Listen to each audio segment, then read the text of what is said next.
Hey everyone, and welcome to Chef AJ Live. I'm your host, Chef AJ, and this is where I introduce you to amazing people like you who are doing great things in the world that I think you should know about. My guest today is Mariann Sullivan. She is the host of the Animal Law Podcast, the co-host of the Our Hen House podcast with another wonderful friend of mine named Jasmine Singer. She's a law professor at Cornell, and she's here today to talk to us about very important topics like why does a pig need a lawyer? Please welcome Mariann. So nice to meet you. It's so nice to meet you, Chef AJ. It's really a pleasure. Your show is just terrific, and it's always so engaging. I hope I can keep up. I know we were just talking about the fact that not everybody wants to hear about what's happening to the animals, and I promise I won't go into detail on it. But, it's all part and parcel of the reasons for the many, many reasons for why plants are what's happening. Well, I mean, at the end of the day, the animals are very important. And I wore a special shirt for you. I know it looks like it just says vegan, but why? Good for you. And I feel like this is the most important shirt, especially with a planet that needs to be saved. It's funny because I'm happy when people go vegan for any reason. Their health, the welfare of animals, to save the planet. It doesn't matter to me why they go vegan. I don't think the animals care either. But it's interesting because I was talking to Jonathan Balcom the other day that for a lot of people, unless there's something in it for them, they're not that interested. Yeah, I mean, I certainly find that to be the case. I mean, that's kind of human nature. And how exciting for you to talk to Jonathan Balcom, one of my favorites. But the way I always like to think about it is that these aren't separate reasons to go vegan. The fact that it's the best thing for you, the best thing for getting thin, happens to be the best thing for also keeping you healthy, happens to be the best thing for the planet you actually inhabit, and happens to be the best thing for animals. And no matter even if people want to shut it out, whether or not they care about animals and don't want to hear about it and don't want to think about it, most of us really care. And the fact that by doing the best thing for you, you can also do right by all of these other beautiful conscious beings in the world. I just think there's this synergy amongst all of the reasons to be vegan. It's really beautiful. Right. And I'd like to know your reason and when it happened for you. Well, it happened a long time ago. It was probably back in the mid 90s, and I'm old. So I was a lawyer. Never really thought that much about animals. I liked animals just like everybody else, and I got a dog. And as with so many people, the first time you have an animal of your own and you live with, and I was single then, and so I was living alone, and I really got to know him, and he just really woke me up. Like I was like, there's so much more going on here than I ever thought. And that's just a beginning step. But one thing kind of led to another. A friend of mine, happened to say that he had stopped eating meat because of the way the animals are treated. And I was like, oh, I guess maybe I should think about that. I don't know. And it was hard back in the 90s to find out what was happening. It was really secret back then. Wasn't quite as bad, but it was already pretty bad. Factory farming had already taken hold. So I I ordered Animals Agenda, which was a print magazine, which you could kind of find out information. There was no real internet. I remember that magazine. And then there was one called Animal Voice in the 90s. Yes. So you had to really do your research. And the more I found out, the more I was like, oh my God, this is terrible. This is just awful. So, being vegan back then was a little bit more complicated, but it wasn't really that complicated. I was lucky enough to live down the street from a health food store. So I could get plenty of food. The cheese was really, really bad. But other than that, one thing led to another. And because I was a lawyer, I was looking for other people who cared about this issue. And I found I was so lucky because I lived in New York City then. And the very first animal law committee at a bar association was at the New York City Bar Association. And I joined it and found some like-minded folks and found some legal work I could pursue. And one thing just led to another. And that story always reminds me how important it is for everybody who is trying to change their life for any reason. It's so important to find community and to find other people. And, now it's a little easier because we can find online community. And for the moment, online community is kind of all there is, but we should never forget, even for an introvert like myself who really likes to huddle down and read a book, finding other people who agree with you is just crucial in every effort. Yeah. So, I need to let you know, I've always had a pet dog since the age of probably 4 years old that I can remember. And really somebody made a comment once, something like, if you love your dog so much, which I did, if you love animals called pets, how can you eat animals called dinner? And I'm like, yeah, you're right. Uh-oh. It was like in that moment, but as a kid, I didn't have a job or money. So my mom did not encourage it. And we made some things that were a little bit better, but I literally, the day I left home, September 1st, 1977, for the University of Pennsylvania, I became vegan and I never looked back. I wish I had done it sooner and I could have stood up to my mom more and just, insisted, but I think you did pretty well. I did good. I mean, like I didn't eat a lot of meat. Like the thing is I'm very sensitive, so I could never eat anything that had a bone. And actually, all animals have bones, by the way. But not all meat does, but all animals right, do. Exactly. So for instance, anything that looked like it, like a fish or like a rib. If she made some chili with beans and it had some ground beef, I ate it. Like I could pretend it wasn't an animal. But if it looked like, and it had to be extremely well done. Like if it had the touch of it had to be burned beyond recognition. And because we were Jewish, I never had pork. I never had, lobster, clams, shrimp. It wasn't like I was eating all these animals because they weren't allowed anyway. So, I could eat like tuna fish because it was from a can. Like I didn't, I could pretend, I could close my eyes. But the minute I left home, it was like, this is disgusting. This is stupid. And, I'm not going to do it anymore. I used to find that kids who grew up Jewish, like back when I first started to go vegan, kind of had an easier time of it because there was almost a tradition, not of going vegan, but of eating certain foods and not eating certain foods. And, that was part of life. Whereas in my life, it was just you ate what was put in front of you and that was that.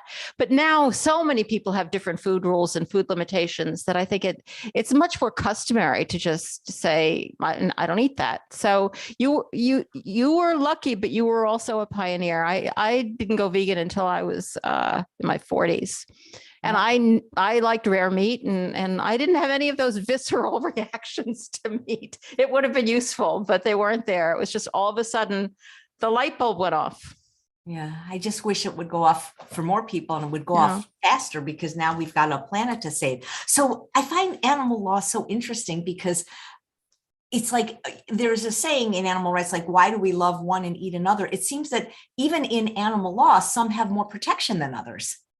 Yeah, some have more protection and some have the exact same protection the way it's written down in the law and in practice, totally different. The law is a flawed enterprise and ultimately it is put in place by humans and humans are a flawed species.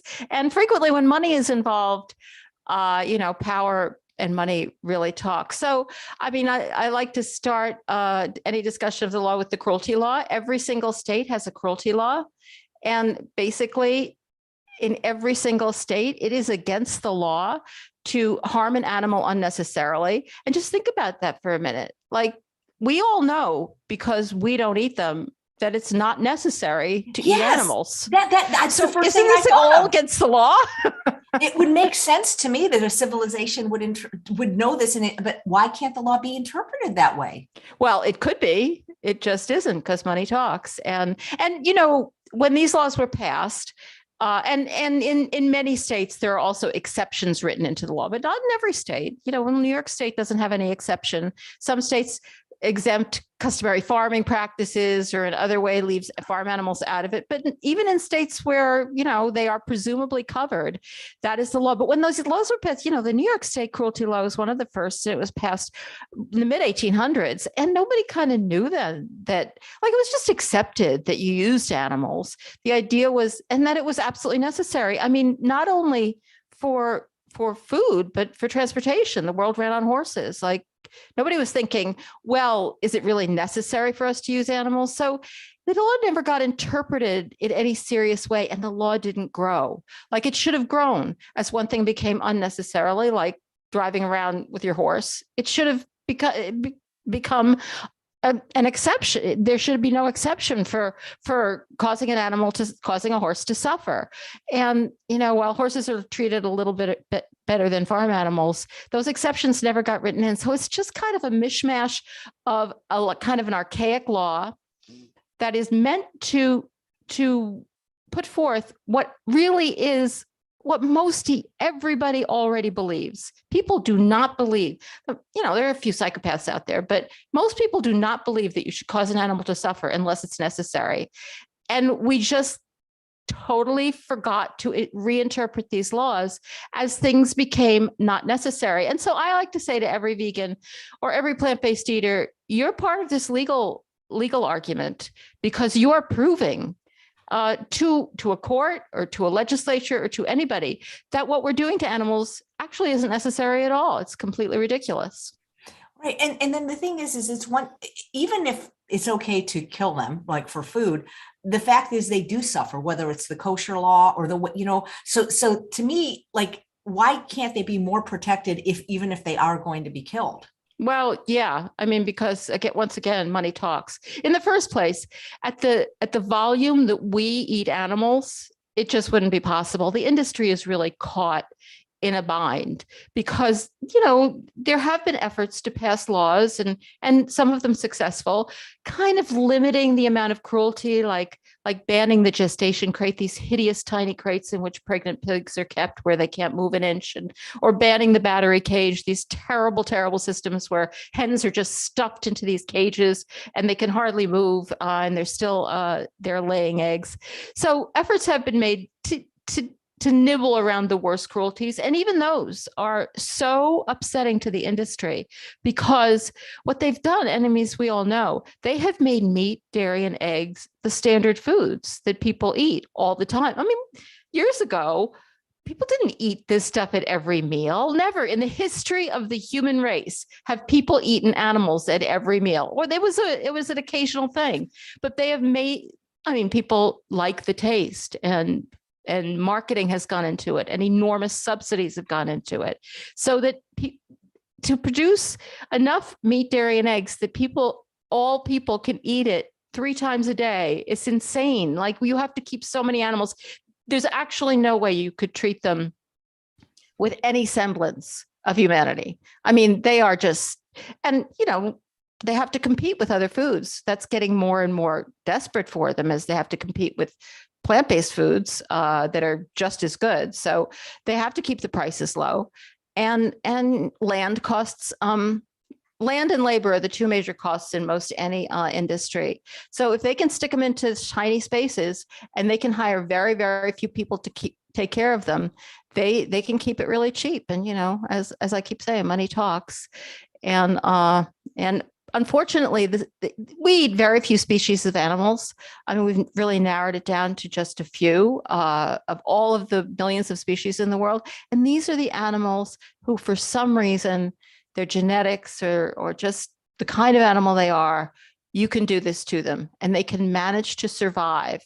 Like, for a short period of time, they're all killed as babies. I mean, we should know that they're all killed when they're babies, but they can get big enough in a short amount of time so that they survive and they can make their owners money, even when they're treated horrifically, absolutely horrifically. And, it's a ticking time bomb, of course, the chances for disease in these places and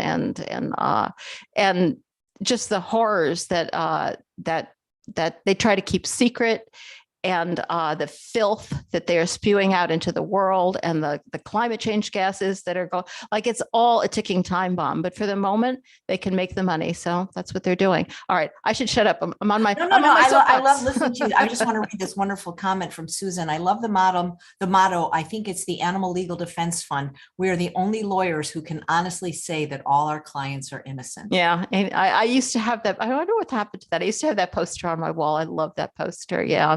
It's the truth. So, okay, we're not going to change a lot of people's minds by doing this show. And a lot of people believe they need to eat animals to survive. Some people just eat them because they like them, but there are people that believe, they're necessary. Absolutely. And a lot of people do. Right. That's what they've been told. So let's put that aside for a second. What I don't understand is why it's okay to experiment on them and to use them in cosmetic testing. See, to me, even somebody that was a meat eater, I think, could argue that those are cruel practices. Well, they're, of course, hideously cruel practices. And cosmetics testing, I mean, it's dreadful, but we're moving away from cosmetics testing. We're moving away from a few horrific animal uses. They're still very much in practice, but you can see the trends. Fur is which is horrifically cruel, is starting to fade out. The major designers not using it, and cruelty free is really a selling point, even for people who still eat animals. Cruelty free and vegan on a cosmetic label are positives. So yeah, we are seeing some input there. But I would like to take a step back and talk to you about, because I see this so often in my students, that they will defend the necessity of eating animals, but not the necessity of experimenting on animals. And to me, the tough question is the experimentation. I mean, in developing medications, in spinal cord research, it is hard to say that these have not contributed to developments in human medicine. It's hard to say it, whether it's okay to do that in spite of the fact that it helps humans. That's a question that people have to answer for themselves. And, of course, it requires looking into how necessary most of these experiments are. And again, there's enormous amounts of money involved. But I would question you, like, why would you think eating animals? We know, I mean, all right, it's very, very true that people do believe and sincerely believe that they need to eat animals. We know they don't. I mean, we do know they don't. So knowing that, why would that be a more important practice to hold on to than experimentation? I don't know. I get so many of my students who argue that, and I'm still not really convinced. I just feel like you got to get a foot in somewhere. And so maybe start someplace that, because nobody needs to wear makeup. No, with makeup, I totally agree. I mean, I think there's a big difference between medical research and products research, just testing products on animals. Yeah. I totally agree with that. I don't know. The whole thing is just, and also like, even it's funny because when I had Jonathan Balcom on, he was talking about insects and fish, and even people that might a little bit care about farm animals. I mean, most people exterminate bugs and things like that. I mean, do they have any protection? Oh God, no. I mean, even mammals don't have, who are the farming industry, have no protection. I mean, maybe a little like pretense at protection, but not real protection. But yeah, insects, like I just wish the science was not going to show us that insects are sentient, because who needs that? Because we can't stop killing insects. I mean, that's not going to happen. We have to grow food, and maybe we can do better and pay more attention, but we can't, that's a tough question. Fish, I don't think it's as hard a question. I mean, fish, I think the science is and if you just had Jonathan Balcom on, you're more familiar with the science than I am. It shows pretty well that fish have experiences, and we use the word sentient so often in animal rights, but it really means conscious, which is a more familiar word for they're living their lives. They know what's going on in some fishy way. So that's, and also, I mean, we are fishing the oceans to death. I mean, it's horrifying what we are doing to the planet, and particularly the ocean. So fish, I don't find to be that difficult a question, but certainly, like, if we're going to talk about insects, like, let's stop eating cows, and then we'll figure out what to do about insects.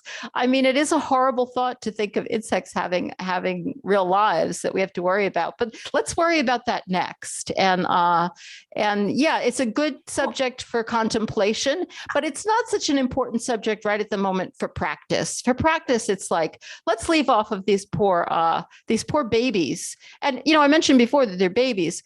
Pigs are killed for slaughter when they're 4 months old. Chickens are killed for slaughter when they're 6 weeks old. They're huge because they have been genetically engineered, bred in these bizarre ways to grow to be enormous. But this just always gets me. They still peep. They don't cluck yet when they're sent to slaughter, because they're still babies, 6 weeks old. That's after living 6 weeks in hell, I might add. I'm not even, I'll read a comment or a question from a live viewer later. Please. What about things like down feather products? And Tracy's saying, what about silk from silkworms? Yeah, I mean, silk is a I mean, it depends on whether you care about worms. If you think that worms don't matter, then silk is fine. There is vegan silk. I don't really know that much about it, but they boil the worms alive. I mean, if you wouldn't boil a worm alive, then you shouldn't buy silk. That's the decision you have to make, to like detaching yourself from the process. The animal has no opportunity to do that. The animal has no opportunity to walk away and say, well, I'm not going to look at this.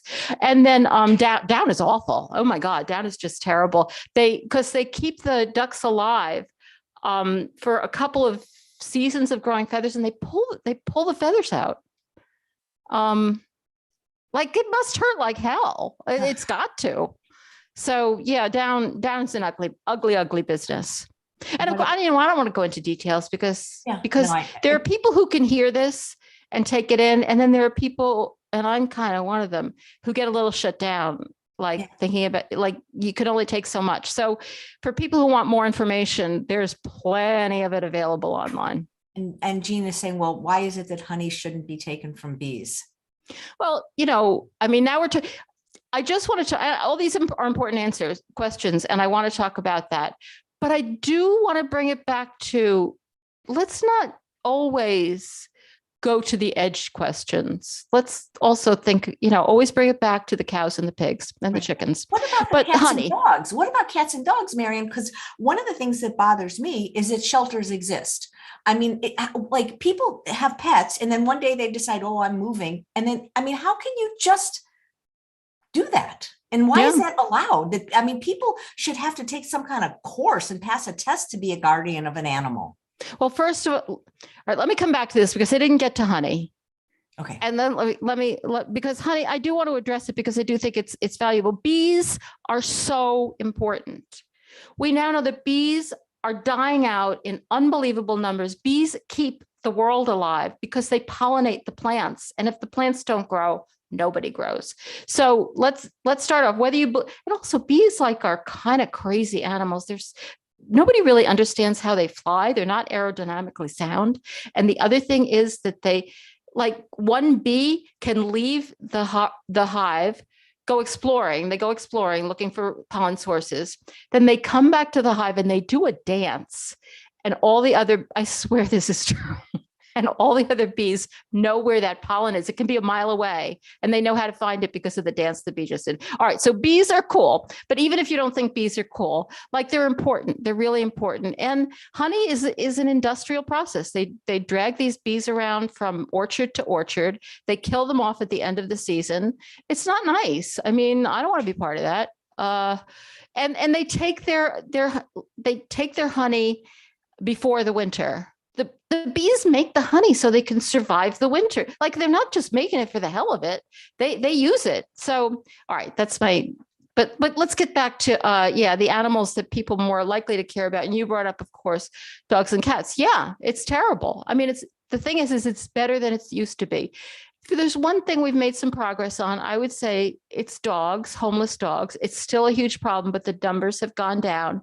But I think that the reason is that, as you said, people shouldn't be allowed to do that, but people are allowed to do it. And we finally started to think of it as both an individual responsibility, but also a legal responsibility, that there have to be laws and there have to be administrative solutions, and the government has to get involved. We can't just leave everything up to individuals as to what they will do to an animal. And this is why animal law is so important. These animals, they're considered property. That's their legal classification. And as a result, they have always been treated like the only person who has any kind of interest in their welfare is their owner. Well, if their owner happens to be you, who loves her dog, that's good for that dog. If the owner happens to be a lot of people, that's really bad for that dog. So it's a social responsibility as well as an individual responsibility. And sure, people should be required to, do what has to be done to take care of their animals. But if they fall through, we should not be allowing those animals to fall through the cracks. And due to the work of many, many passionate advocates, and this is not just government responsibility, but also enormous numbers of not-for-profits and contributions to great organizations, we have started to build a structure in which animals are brought it to shelters, and those shelters are much better than they used to be, and they don't just kill animals, and they do try to rehabilitate them and rehome them, and that has become a system. We need systems to take care of animals. Perfect, not by a long shot, but much better than it was even when I started being interested in this topic. Things have improved a lot for dogs. Cats are a tougher issue. There's a lot, there's so many of them, and it is hard to find homes for them. And feral cats are sometimes a controversial issue, but those are issues in which there is hope, I think, because there are really, really a lot of people of goodwill working on them. And there is, we're starting to see more statutes. There are now jurisdictions in which the sale of dogs in puppy stores is not allowed anymore. That puppy mills, so trying to get control of the puppy mills and not let them just like open a pet store and sell dogs who have been bred in horrible conditions. So we're starting to see the project of government, good government, and people of goodwill start to have an influence on these industries. Yeah, why isn't there mandatory spaying and neutering of domesticated animals? I can't stand breeding. I can't stand when people have to have a specific breed and all that stuff, and it drives me crazy. Yeah, well, I can't either, but put me in charge. Well, I would actually, and just put me in charge. Here's the thing. This is what bothers me the most in the law, because I'm not an attorney, obviously, but the fact that there are laws that like you can't even film what's going on and let people know the truth. Ag laws.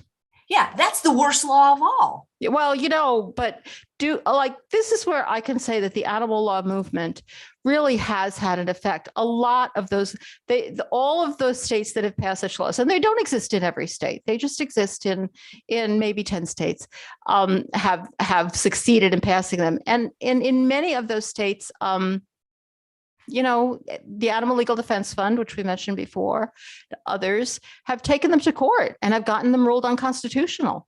And those laws aren't in the books in those states anymore. And what happens is the industry keeps refining them and seeing, if that was unconstitutional, let's try this. And they can get the legislatures in these. Iowa has so far passed 5 of them. 5, because they can't get one to stick that's constitutional, but they can keep getting their legislators to pass them because people elect legislators who are beholden to the industry. We have to elect the right legislators, and then they will not pass these laws. But at the moment, there are very few influences in agricultural states that are stronger than the agricultural industry. They can get pretty much anything they want passed, and that's at the federal level as well.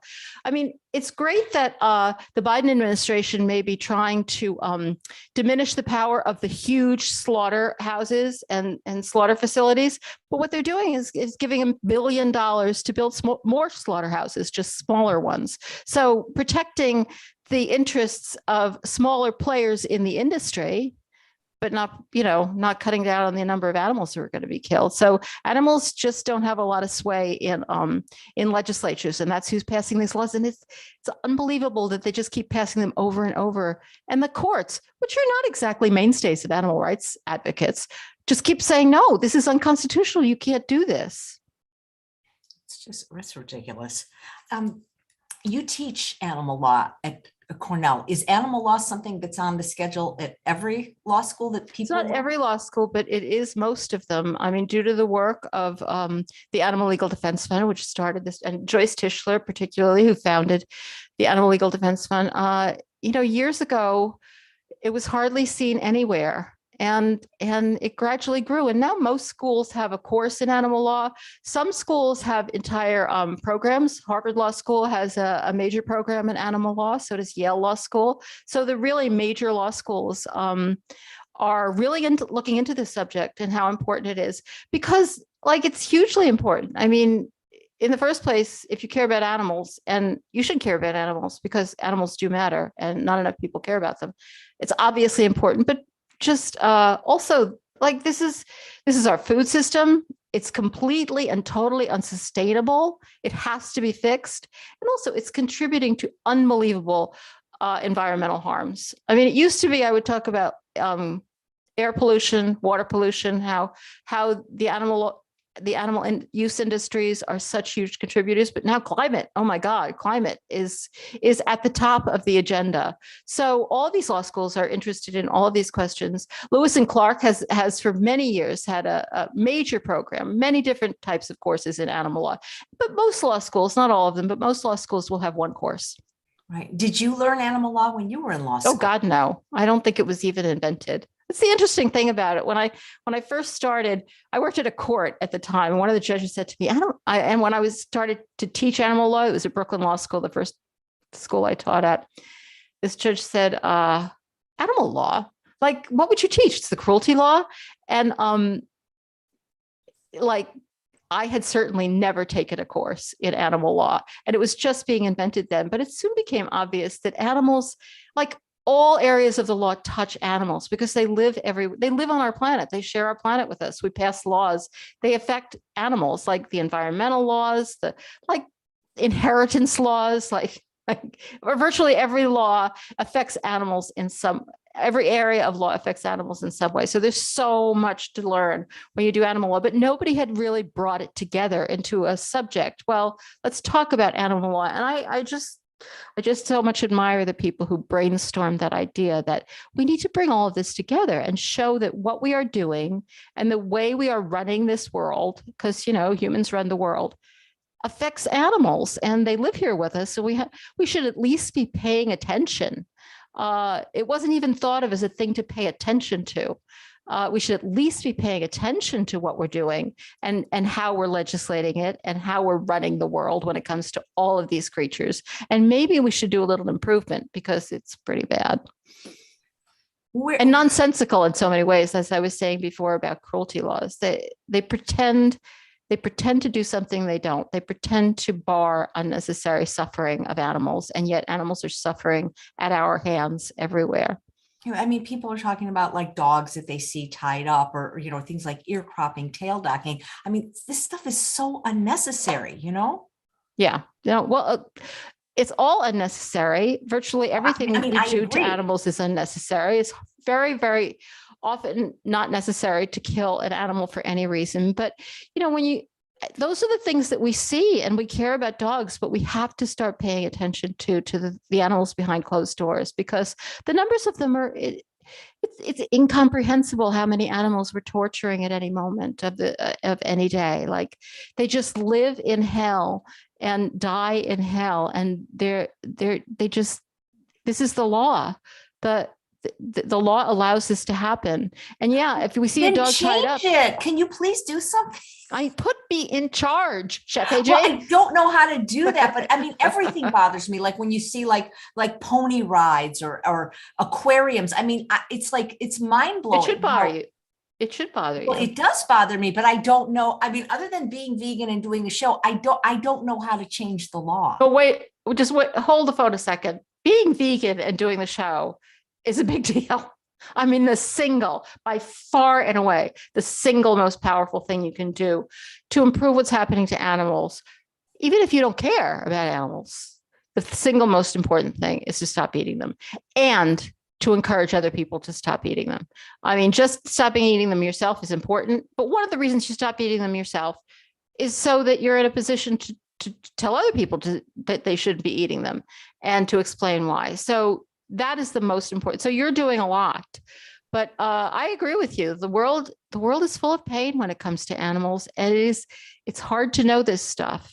It's really hard to know it, and it's hard to know where to put it and go on every day and not just. I used to wake up in the middle of the night thinking about pigs going to slaughter, but I got better.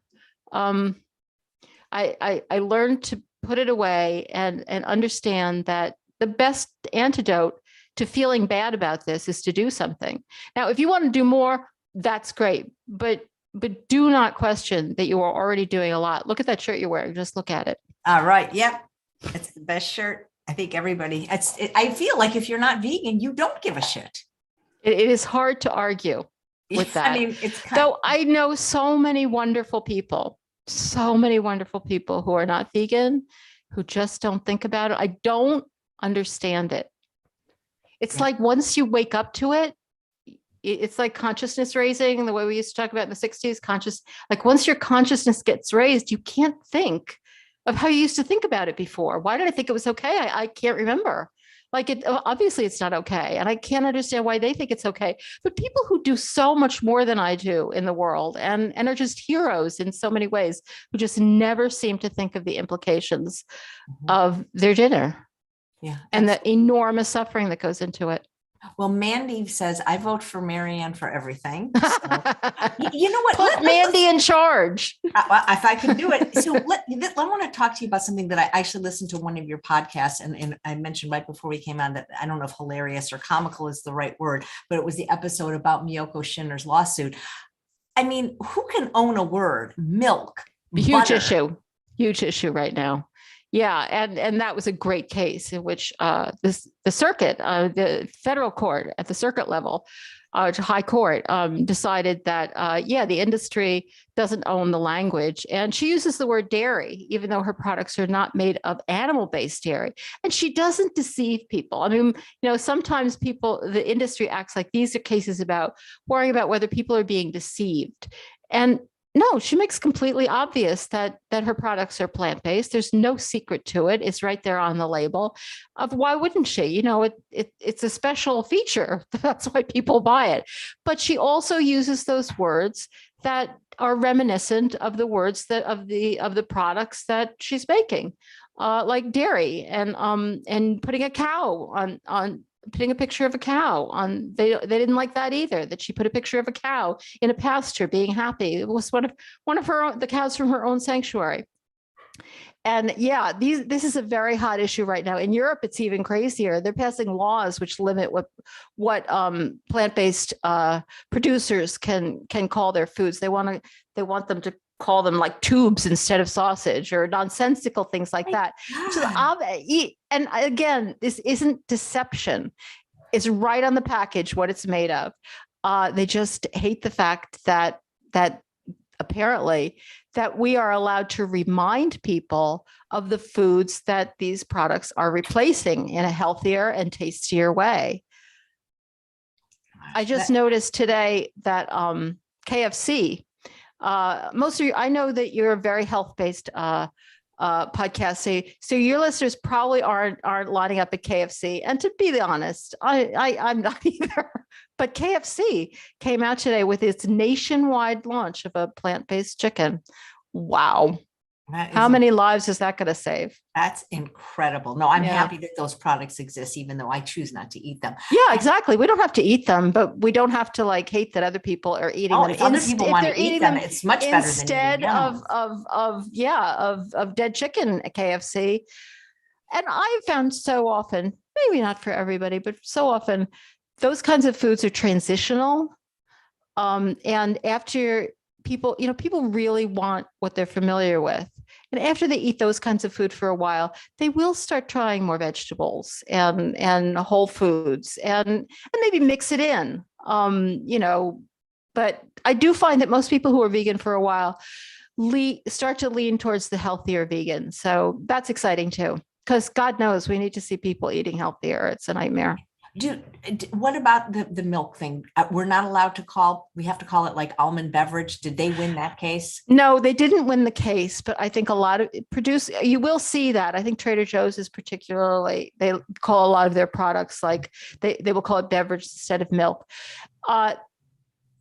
It's not, there isn't a case saying that you can't call it milk, but I think producers are worried that could be the case. And, when they create these products, they create labels and then they have gazillions of them printed up and then they market the product. And if they have to change at that point, if they get sued at that point, they're scared because that would cost them a fortune to have to backtrack and call it something new. So it's not only legal cases that can make it hard for these companies, it's the threat of the possibility of legal cases. So that's why it's so exciting to see people like Miyoko, who is one ballsy woman, I have to say. She's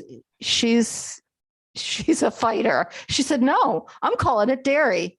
And that's what she did. And, the court made the point that the meat industry doesn't own the language. Like you have to look and see what people understand when they see this term. And maybe they understand something different now than they did 2 years ago.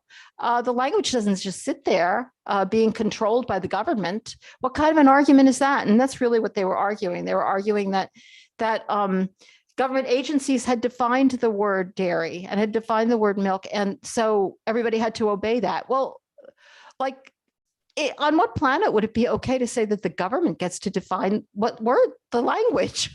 And once the government defines a term, everybody has to use that. And you have to look at how people actually use the term. And the court found that it wasn't at all deceptive.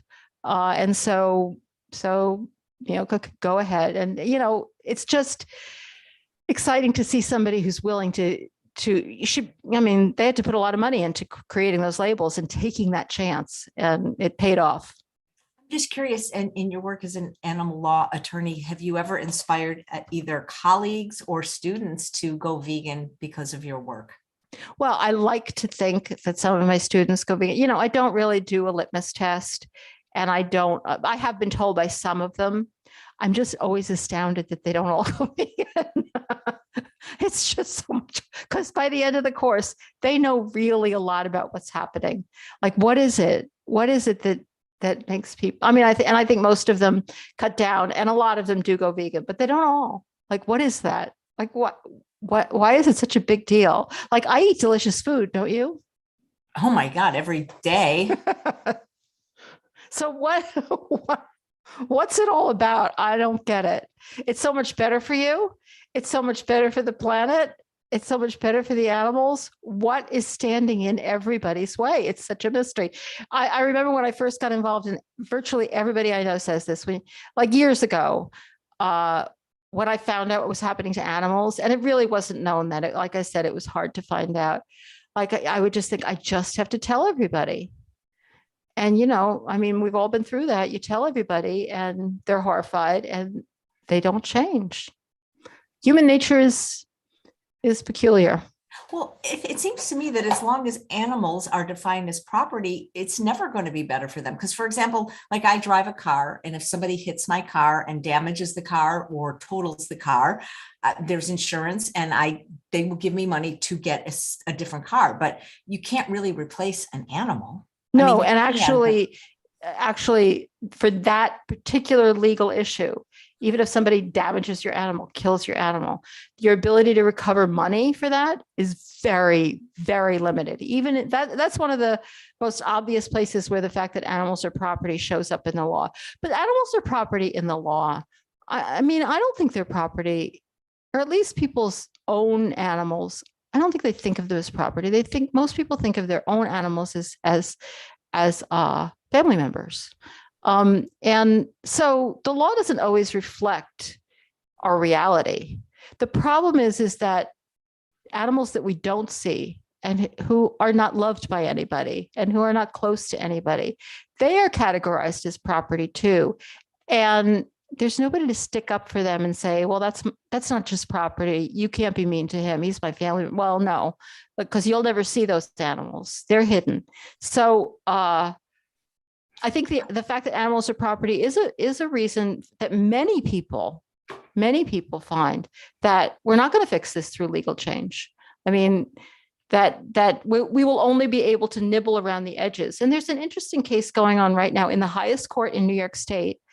Stephen Wise and the Non-Human Rights Project are bringing a case on behalf of an elephant, and she's currently living, they say, is imprisoned at the Bronx Zoo, and they want her sent to a sanctuary. She's living in isolation. She doesn't have much interaction or room to roam.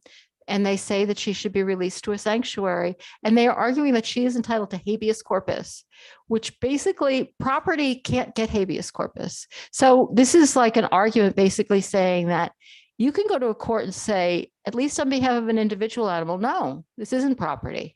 How can you call this property? It doesn't make any sense. The whole paradigm that animals are property and humans are persons under the law, which is the legal term. Person doesn't just mean human being. It means like a corporation could be a person. It means somebody that the law recognizes that this doesn't work. It doesn't make any sense. And they're hoping that they're successful for Happy the elephant, but also that it kind of puts a crack in this whole legal system that doesn't make any sense. Don't get me started on elephants, because as bad as things are in this country, things are worse for animals in other countries. They're not that much worse. But they're not better. We invented factory farming. I mean, for certain animals, yeah, for elephants probably, but I mean, I'm going to admit it, and it's sad, but it's true. We invented factory farming and we refined it, and the billions and billions and billions of animals who are caught in it, really owe us a debt of hatred for that. And so, yeah, in other countries, animal abuse is much less hidden often. Certainly dogs and cats roaming the streets, things happening to them. But we're good at hiding it away and cleaning it up. So, yeah, there are things that are worse in other countries. There are things that are worse in this country. It's a human thing. We're all in it together. Well, somebody's saying, didn't women used to be considered property? Yeah. Well, more or less. That changed. More or less. Yeah. Not exactly, but yeah. Yeah, we did. No, there's history here. Things have progressed. Certainly, I mean, slaves used to be considered property. Obviously, they were clear property. So progress is possible. It's a big leap for a lot of people that animals shouldn't be property. But it seems so, once you start really thinking about it, it seems so obvious. I mean, obviously they belong to themselves. I mean, they have lives, like they're interested in their own lives. They make decisions about themselves. I mean, maybe it doesn't, and people get caught up in this idea that if you're arguing for animal rights, you're arguing that they should have the same rights as humans. And that's just nonsensical. Of course they shouldn't. They should have the rights that I don't think they should drive. I do not think they should drive. I'm sorry. Come on. Exactly. They probably shouldn't vote, though God knows they wouldn't do much worse. There's lots of things. They don't have a right to a public education.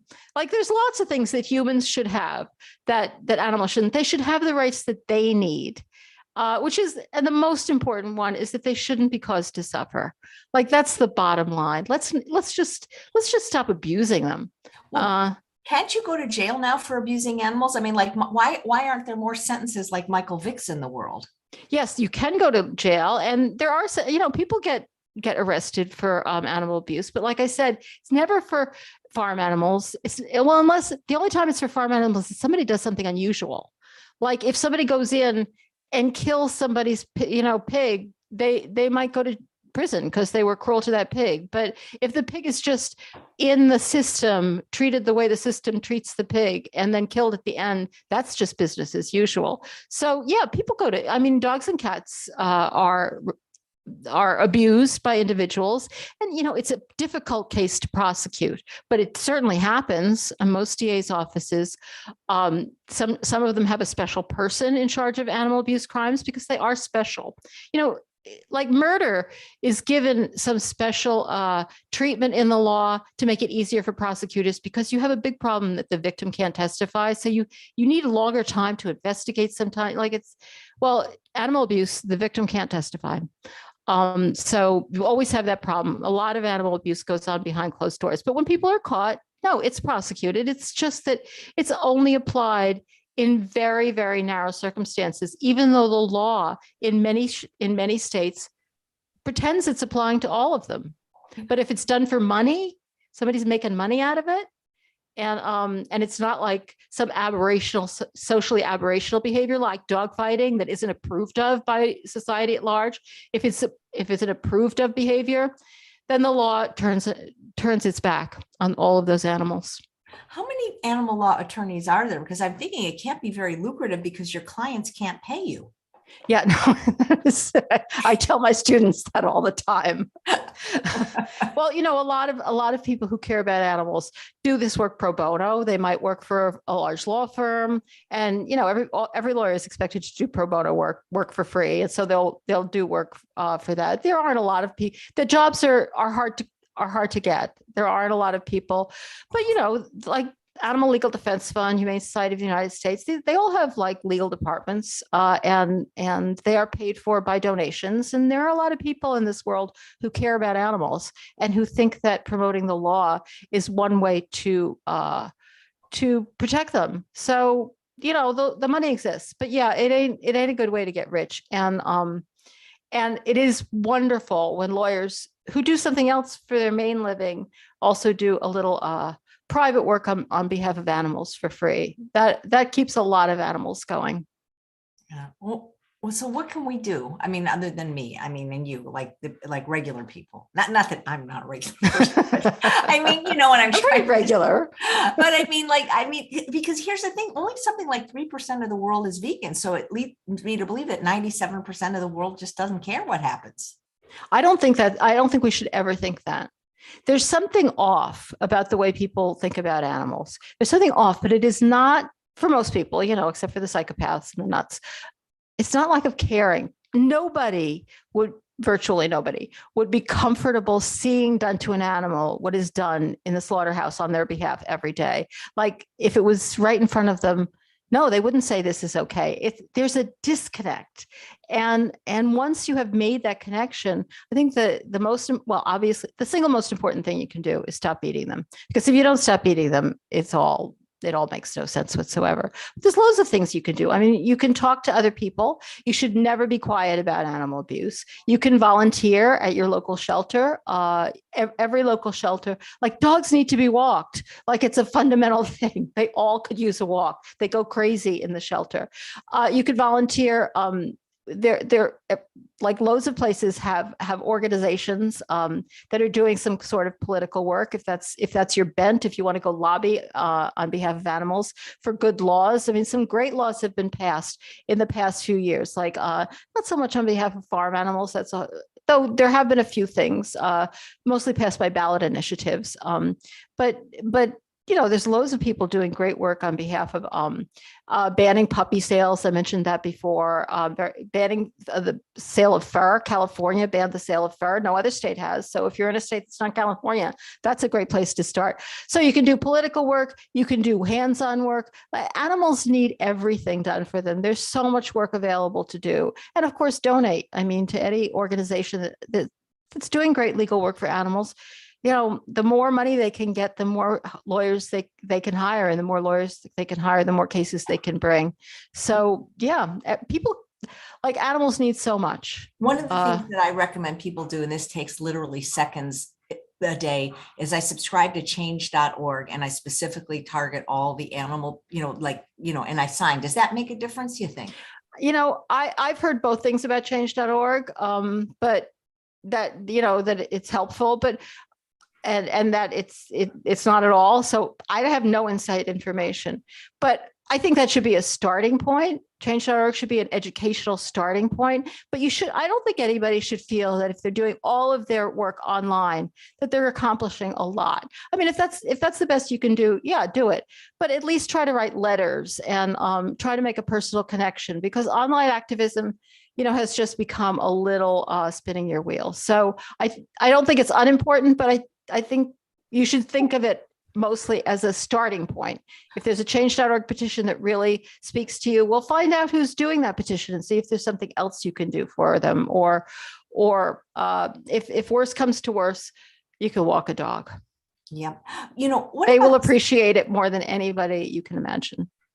Mariann, what about this thing in the law, this notion of separation of church and state? Because some people get away with doing horrible things to animals in the name of religion. Like, for example, are you familiar with the Jewish kaparot? Yeah. Like I'm Jewish, and that's like ridiculous. And a lot of the rabbis are against it, even ones that aren't vegan. It's like, they're like, how can you get away with something based on religion that's clearly inhumane and should be illegal? Well, I mean, I've been saying through this whole thing, the law is the law doesn't protect animals very well. And so these arguments have an additional argument in favor of them, that they are in favor of religion. But the fact is that horrible things are done to animals. Equally horrible things are done to chickens all the time. They're not, and this is not a support of kaparat. it's barbaric, and I think it's horrible, and I think it should be stopped. And I really admire the people who are out there fighting it.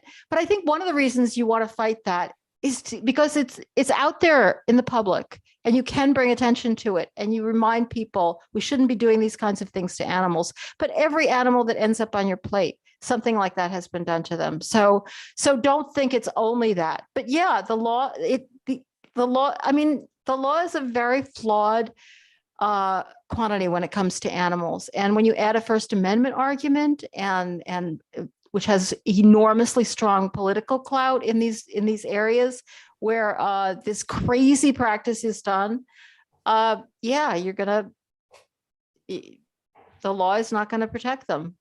Has anything ever gone all the way up to the Supreme Court regarding animals? Yeah. Nothing good. There's a famous actually sacrifice case, which had Church of the Lukumi Babalu IA, which is a animal sacrifice case down in Florida. And what the problem? Well, this is a how you asked me at this point how to get into a Supreme Court case. It's a complicated story. No, you can just say yes or no. You don't have to tell us what it is. I like to talk about them though. It's just they decided that the city, Hialeah, Florida, had banned the sacrifice of animals, but they allowed the slaughter of chickens. You know, they couldn't slaughter them for religious reasons, but they could slaughter them to eat them. And they said, well, that's prejudice against religion. Please don't write to me if you're very familiar with this case, because I know there are a million nuances. But basically, I don't think that's such a bad argument. Like, it's kind of ironic, isn't it, that the city wanted to ban this religious killing of animals, but they didn't care if you killed them to have them for dinner. I think that case is interesting in that it highlights the enormous hypocrisy. I guess Caporat, you could say the same thing. It's I mean, what they do to this, I mean, it is a little bit more barbaric because of the swinging them around your head, but really, these horrible things happen to chickens by the billions every day. Yeah. Somebody's asking what your view is on neutering because they think it's cruel too, but maybe we could just give them birth control pills because. These are hard questions. I'm going to get killed because neutering, I think it's at the moment, it's really, really necessary to neuter and spay and neuter because of the population issues, because dogs and cats and other domesticated animals, they reproduce too much. This is a function of domesticity. Wild animals don't do that. They can, they produce, if they're having a hard year, they don't reproduce, or they only have one pup or whatever, if they're wolves. But dogs and cats reproduce enormous amounts, and then we have to kill them. So when the only solution we have is to limit their reproductive capacity, yes, spay and neuter, I think, is totally the answer. And that's where we are right now. Would I like to be in a world where we don't surgically change dogs and cats? Maybe. Like, people talk a lot about the behavioral pluses, but they're animals. Like, a lot of us have bad behavior. So I don't know. I think that's a hard question. I don't think it's a hard question right now in practice, because we have to not have so many dogs and cats being born. But the whole question of the lives that our dogs and cats live, and whether it's too truncated in order to fit our lifestyles, and I think neutering, other than the reproduction, is part of that issue. I think those are interesting issues that once we stop the horrible, like, monstrosity of what we do to billions of animals constantly, and stop this, like, this Niagara Falls of just animals into slaughterhouses. And once we stop the craziness, I think it's important to think about all these issues. I don't think it's a non-issue. Here's a fun comment for Sherry. Can we please spay and neuter the people who torture animals? Yeah, that'd be a good idea. Yeah. We're not allowed to do that. No. Jean says, could you please talk about the new law in the UK that lobsters, octopus, and are being sentient beings? Oh, yeah. I mean, the UK, for a long time ago, the European Union passed a principle that animals are sentient beings. This has happened in a bunch of different jurisdictions, the European Union being by far the biggest and most prestigious.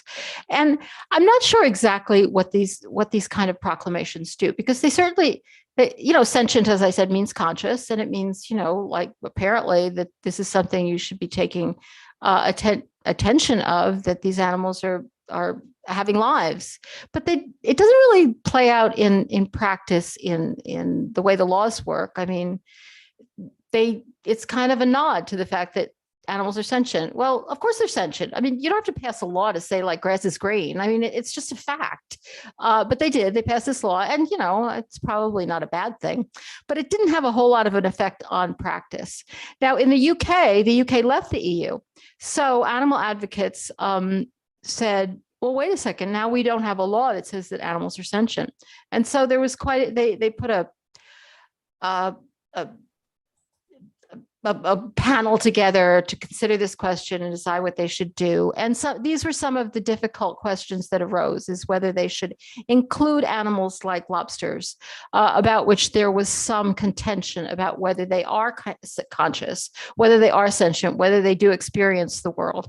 And they decided that they do. So they're going to include them in this statement in the law that animals are sentient. I do not know what effect, if any, this will have on actual practices vis-a-vis these animals. I hope that as things progress, that they will have an effect. But at the moment, it doesn't mean that you can't eat a lot. There's no connection between these kinds of laws stating this obvious fact that animals are sentient and deciding what you can do to them. So we shall see. Okay. Hey, what about, the pandemic, for example, pandemics and animal agriculture? Is there a connection, and is there a legal approach to this? There's definitely a connection. I mean, like the origins of the pandemic have become a little shrouded in mystery, and we're never really going to understand what happened in Wuhan. But the original thought was that this started in a live market, and I think there's still a lot of thinking that it probably did start in a live market, which are these markets where animals are sold when they're still alive, and they're sold for slaughter. And a lot of them are exotic animals, like animals that are not normally eaten, but which are popular for kind of specialty foods in China, and which have become much more popular in China because as factory farming has taken hold, small farmers have kind of filled this niche of raising these unusual animals. All right, so there is, and unusual animals, as unusual animals are exposed, there's more likely that germs are going to be able to generate in them that can be ultimately mutate so that they can be human transmissible. And it was thought that that's what happened. As I said, now there's been some murkiness about whether it was actually in a lab. So we don't know for sure, but we know for sure that it came from an animal. I mean, almost all viruses, like the flu, comes from an animal. Colds come from animals originally. Like viruses come from animals. HIV comes from animals. Loads and loads of diseases that plague humankind. There's no question about this. This isn't controversial. They come from animals. How they get from animals to humans, sometimes that isn't totally clear. So the pandemic clearly had its origin in an animal, and now it's going back and forth, they think, between humans and animals. I mean, animals can catch this. Maybe it's in a different form. Maybe then it mutates within them. There's a lot of debate right now about whether Omicron actually started out as the original virus, then went into a mouse, mutated within the mouse, and then came back and became infective to humans. And also all of the animals it's transmissible to a lot of animals. So this is a huge question. This is not news. I mean, this pandemic obviously is making us focus on it, but people have always known this. They just don't do anything about it. As we open up the rainforests they're ripping down the rainforest, particularly in Brazil, to grow more cows and grow more feed for cows. As you expose heretofore kind of buried areas where all of these exotic animals are, the possibility for new viruses to emerge increases exponentially. If you hold animals together in the same place, the opportunities for viruses to jump back in and forth and mutate, and it's just a chance. A mutation is just a chance. And there can be millions and millions of mutations before one jumps to a human. But sooner or later, they find one. And every once in a while, we have a swine flu or a bird flu that comes out of a factory farm. And sometimes it's very bad. And we haven't had a really bad one for a while, but they happen. And, sooner or later, they're going to happen more. We breed, it's like we have set ourselves up to deliberately breed viruses because viruses breed in animals. So is there a legal approach? Like, I don't know. I haven't come up with it. I hope somebody does. Somebody comes up with a lawsuit. In other countries, I'm sorry. No, go ahead. Other countries, they eat dogs and cats, and people in our country are horrified. I remember like during one of the Olympics in Korea, they had to take it off the menu. And yet they're not, people that are horrified of dog and cat eating don't seem to mind if it's the animals that, we've chosen to eat. And my concern is if we stop a way to stop them eating those animals, I mean, it wouldn't stop animal eating. They would just eat something else, right? Yeah. Well, I think most of the people who are very involved in those issues are not necessarily vegan, but are particularly devoted. I mean, we all know that many people who are very, very devoted, like do so much more than I ever do to the cause of dogs and cats, but don't extend that to other animals. So to some extent, that's true. There are certainly many allegations that the treatment of dogs in particular is particularly horrific. So, there's that argument too, but the treatment of all animals is horrific. So I guess some people might think it's a place to start, but I think for too many people, it's a place to end.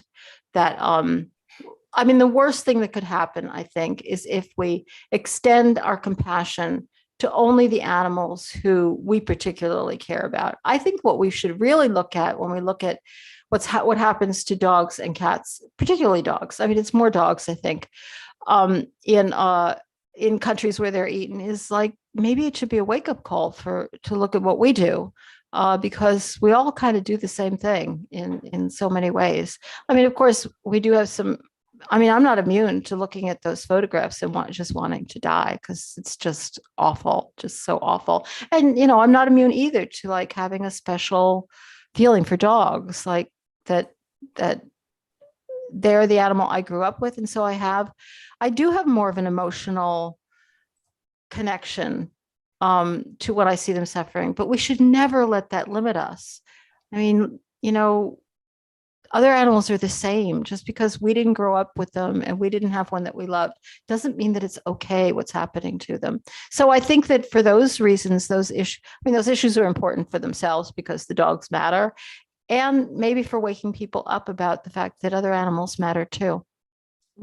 Why can't we see more of the cruelty? Like, not me, because I already, you know what I'm saying? Like, why can't somebody film in these places and just have it on TV 24 hours a day? Paul McCartney used to say, if slaughterhouses had windows, everyone would be vegetarian. I think most people don't want to know, but what if they were forced to see it? Well, I wouldn't say that they're not allowed to see it, because we all know when I was starting, as I mentioned, you had to order a magazine. Now it's very easy to see what's going on factory farms if people want to see it. How are you going to force people to see it though? I don't know, pay them $1. I mean, to look. I mean, that certainly has been a campaign. Organizations have done that. They have big trucks that go around with videos and they pay people $1. And it is very moving to see, because you see people watching this and like they start to cry, and like until they're hungry. And then they maybe, yeah. I don't get it. Explain it to me, Chef AJ. Explain it to me. Why do people who care about animals continue to eat them when they know what's happening? Why? I don't understand this aspect of humanity. Some people think they taste good. That's the other thing. I never liked the taste, even when I was forced to eat them. I'm like, I liked things that went with them. I liked the bun and the sauce, and yeah.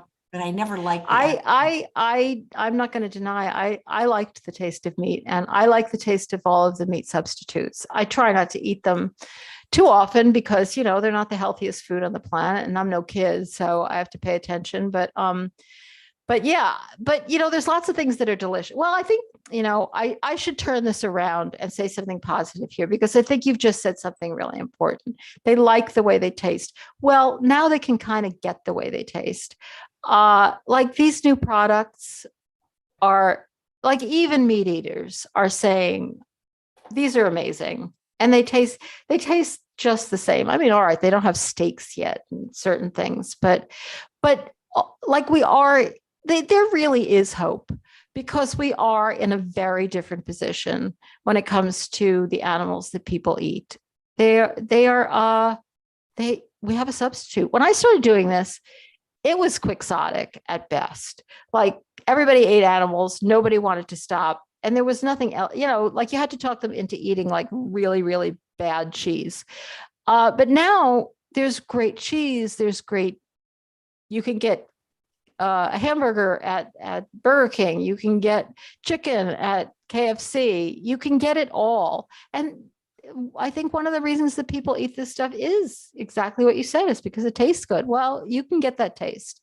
And we've seen it with milk. I mean, certainly the dairy industry isn't dead, but it's hurt. And, like you go into the store and look at those milks. You didn't used to see that. And it's frustrating because we know how many animals are represented by the foods that are still there, but we've got the answer now. We have got the answer. Do you ever like defend people, like people that animal rights people? I don't practice law. I just teach now, and because I was always, I would have been an animal activist, but I don't want to go to jail. And when I was in my 20s, I was working with an organization called Last Chance for Animals. And I did what was called a direct action. But when it got to the point where the law defined it as civil disobedience, I backed off, because I had pets, and I'm like, I didn't have a husband. It's like, what am I going to do in jail? Right. Like, so do you think it's okay when people destroy laboratories and things like that? And what it was the case. What you're saying here is destroy laboratories. That's really not the kind of thing that's going on anymore. I mean, maybe in the very early days, there was some of that, but I think that animal rights activists have gotten so much more sophisticated. But there is allegedly illegal, but very arguably not illegal activity that is really at the forefront of the animal protection movement right now. I don't know whether you're aware of Wayne Shung's from Direct Action Everywhere. He was recently tried in North Carolina on an trespass and burglary case, and for going into a goat farm, rescuing a baby goat who he was able to bring forth evidence was very sick and needed treatment, and openly doing this, not trying to hide it. We're not talking about destroying labs here. This is very different. And arguing in his defense, that basically an argument that is either on the books, defense that is either on the books in every state or is just part of the common law of every state. And it's basically the lesser of two evils. That, like, if you run into a burning building to rescue a child or a dog, you're trespassing, but nobody's going to say you committed a crime. He says, well, it wasn't a burning building, but this goat was being left to die. And so I went in there, took the goat out, and saved the goat. He was convicted, not too surprising, by a jury, and they will be appealing that. But it's only the first of a bunch of cases, very similar cases. There's one coming up later in January. Both Matt Johnson, whose case is coming up in January, and Wayne Shug have been on the podcast. But Matt Johnson was just on last week talking about both these cases, and very similar situation. Matt went into a factory farm in Iowa. He had been tipped off by a truck driver. It was in the early days of the pandemic when they were doing what was called ventilation shutdown. And that meant that they was when things were crazy, and they had all these pigs in the pipeline ready to be slaughtered, but the slaughterhouses were closed down because of COVID. And so they had to go. And then what they did to get rid of the pigs is they cut off all the ventilation and let them suffocate to death. I mean, like by the hundreds of thousands.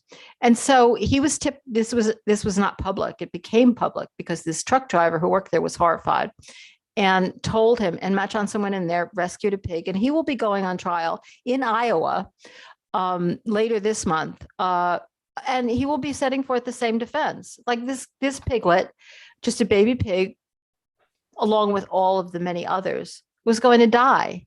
That meant I had a right to go in there and save her because she was going to die. And this is not going in and breaking up a lab.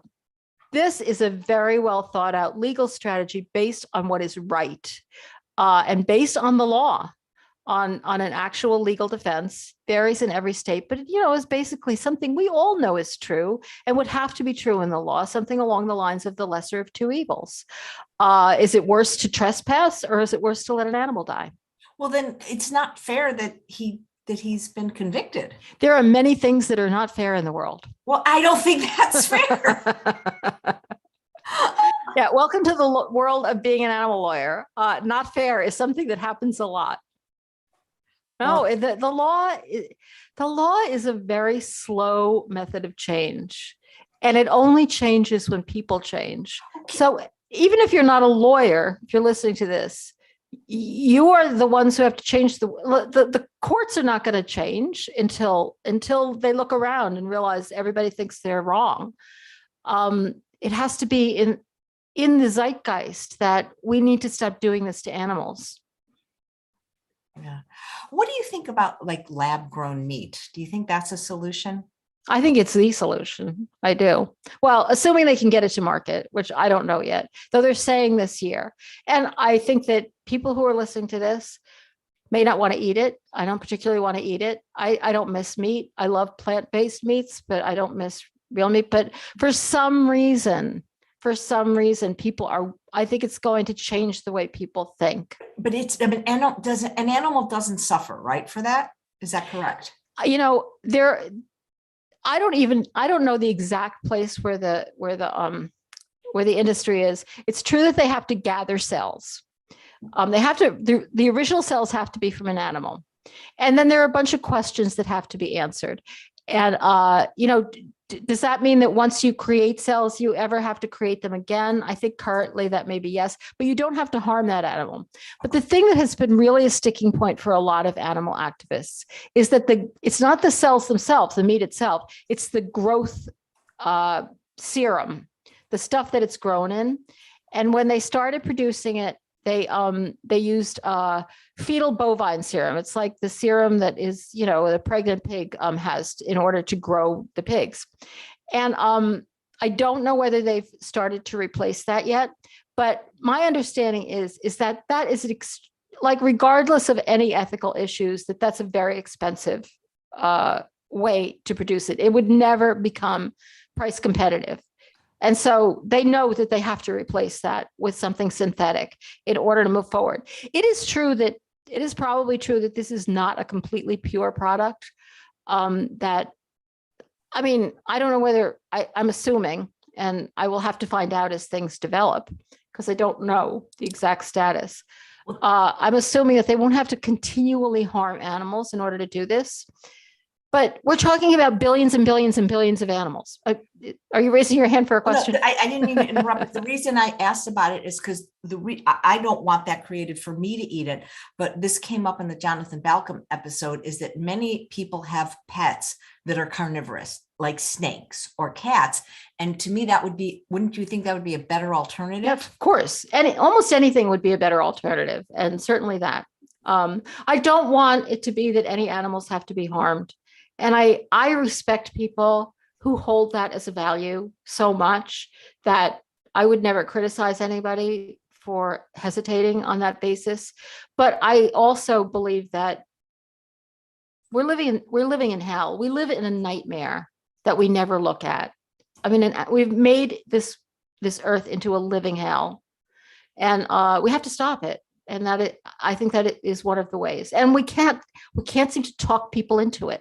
So we have to cater to their whims. And yeah, for people who have cats or other animals who they feel that they have to give meat to, yeah, that would be a blessing. Yeah. Well, Hippocrates said it best, first do no harm. Well, let's talk about something fun or positive or uplifting for a minute. Like your podcasts and how we can support you and what you do aside from, teaching law. Yeah, I have two podcasts, and one is Our Hen House, and Jasmine Sager and I have been doing this podcast for over 10 years. It has gone up every week for over 10 years, totally because Jasmine is relentless. If it was up to me, it would probably have died, but she is a relentless human being. And every week we chit chat a bit about what's going on for us, for the industry, for animal rights, for whatever. And then we always have a guest. It's a guest based podcast, as this is for you. And we try to focus on. I mean, it's totally focused on animals, but we try to focus. We find people at all different levels of activism. Some of them are really they're working for major organizations, but some of them are doing really grassroots stuff. It could be dog and cat stuff, it can be exotic animal stuff, and of course a lot of it is food based and farm animal things, and whether they're artists or politicians. We a while ago we had Eric Adams on, who is of course the new vegan mayor of New York City, or writers, scientists, whatever. If they're trying to move the world forward when it comes to how we think about animals, we have a conversation with them. And I just love doing it. It's just such an enormous pleasure.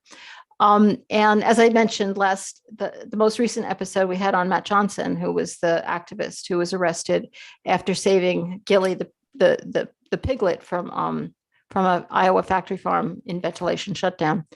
And so my other podcast goes up once a month. It's the Animal Law Podcast. When I first started, I said, well, this is for lawyers.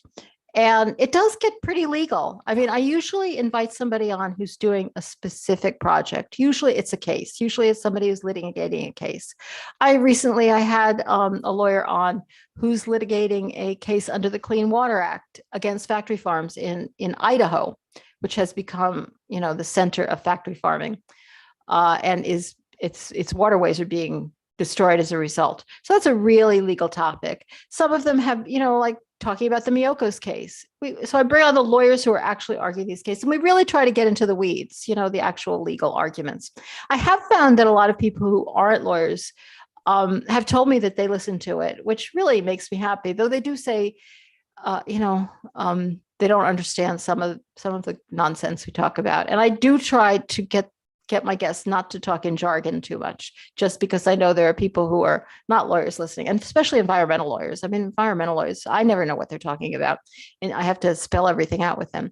But it really makes me happy that people who are not lawyers still find this interesting. And it really made me understand that people who care about animals, they're so hungry for tools, like for ways, not that other people are moving forward to hear about it, but also that maybe that they can use in their own life when they're talking to people, and they can be a little bit more aware of, well, why, because people think there are laws protecting animals, and there are not laws protecting animals. I mean, there just aren't. At most, they are subject to this cruelty law, which is, I spent a long time before explaining how completely useless it has been in protecting animals. And there are very few other laws protecting, particularly farmed animals. They're just not. It's so important for people to know that, because it's one of the illusions that people hide behind when they shut down their brains thinking about, where did my meat come from? One of the things I'm sure that quickly goes through their brain is like, well, there are laws. Well, there aren't. And imagine how the world would be for you if there were no laws. I mean, the worst possible people would be exploiting you. I mean, that's how it would be. And we've seen that happen to humans, and that's what happens to animals all the time. So I'm digressing, but so those are the two podcasts. And so even if you're not a lawyer, you might want to try the Animal Law podcast. Some of them are more technical than others. And I do find that people are hungry to find this out, like find out the real story of what's wrong with the law and animals. I thought it was really interesting. how do we get people to be nicer in general? Because well, here's the thing. We can't legislate that, but I'm a vegan and not all vegans are nice. And let me give you an example. So not everybody's vegan, duh, right? And this show is, I've never said that this is a vegan show, although most of my guests are vegan, because sometimes people, believe it or not, that are not vegan have interesting things to say. Yeah. Right? Yeah, we're the same. Most of our guests are vegan, but if somebody has something interesting to say about like wild animals and they don't happen to be vegan, Right. we would have them on. But I'm not talking about the nice people that are watching now, but I will get viewers like literally attacking that guest. And like let me give you an example. So I am a chef and I still teach cooking virtually, and I'm probably going to start doing it in person soon. And we have this lovely shop in the desert where I live called Kitchen, where they sell like just wonderful kitchen items, right? So they're not like selling animal products, but food. Yeah, they're, gadgets.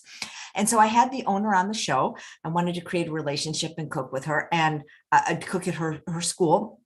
And so she was showing her most popular gadgets, different knife and whatever. So one of the things she showed was something that makes hard-boiled eggs square. Oh dear. And, I mean, the people, like, they were so mean to her and calling her up. And it was like, I was embarrassed to be vegan. This was like a lovely lady that's a little bit older, and like, that's not right either, is it?